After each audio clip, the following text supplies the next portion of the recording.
তার বন্ধুরা, আমি পদ্মা মিনি ইন্ডিয়া পদ্মা বলছি। আমি আজকে একটা নতুন রেসিপি করছি। সব মাছ দিয়ে তো চচ্চড়ি খেয়েছেন, ইলিশ মাছ দিয়ে কি কোনো দিন চচ্চড়ি খেয়েছেন? আজকে আমি ইলিশ মাছের চচ্চড়ি রেসিপি করছি। সেই জন্য আমি ছোটো ছোটো করে দুটো আলু কুচিয়ে নিয়েছিলাম, একটা বেগুন কুচিয়ে নিয়েছি, একটা ঝিঙ্গা কুচিয়ে নিয়েছি, আর একটু চিচিঙ্গা কুচিয়ে নিয়েছি। এইগুলোকে আমি কুচিয়ে ধুয়ে নিয়েছিলাম। প্রথমে তেলের মধ্যে, সর্ষের তেলের মধ্যে কালো জিরে ফোড়ন দিয়েছি। তার মধ্যে দুটো পেঁয়াজ কুচিয়ে ওর মধ্যে দিয়ে দিয়েছি। পেঁয়াজটা একটু ভাজা হলেই আমি ওর মধ্যে একটু লঙ্কার গুঁড়ো, 1 চামচ লঙ্কার গুঁড়ো, 1 চামচ হলুদের গুঁড়ো দিয়ে একটু কষিয়ে নিলাম। কষিয়ে নিয়ে আমি সবজিগুলো সব দিয়ে দিয়েছি। সবজিগুলো দিয়ে নাড়াচাড়া দিয়ে আমি ঢাকা দিয়ে দিয়েছিলাম। ঢাকা খুলে আমার এই রকম পর্যায়ে এসছে।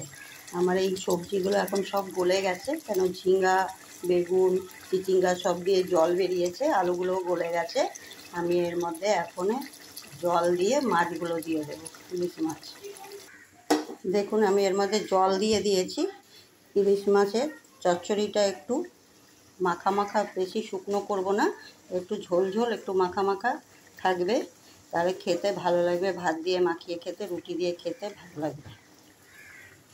মাছগুলো দেখুন, আমার এই মাছগুলো লেজগুলো রয়েছে, এই লেজগুলো দিয়ে চচ্চড়ি খেতেই খুব ভালো লাগে। আর লেজের পাশের মাছগুলো থাকে, সেইগুলো আমি রেখেছি চচ্চড়ি খাওয়ার জন্য। এগুলো এখন আমি সবজির ভিতরে দিয়ে দেবো। মাছগুলো দেখুন আমি দিয়ে দিয়েছি সবজির ভিতরে। এখন এগুলো মাছগুলো একটু হয়ে গেলে, মাছগুলো আমি ভাজিনি, একটু নুন হলুদ দিয়ে ফুটিয়ে নিয়েছিলাম। আর আপনারা চাইলে একটু তেলেও ভেজে নিতে পারেন, কিন্তু তেলে ভাজলে ইলিশ মাছটা একটু শক্ত হয়ে যায়। ওই জন্য আমি একটু নুন হলুদ দিয়ে একটু জল দিয়ে ফুটিয়ে নিয়েছি, এটা খেতে বেশি টেস্ট হয়।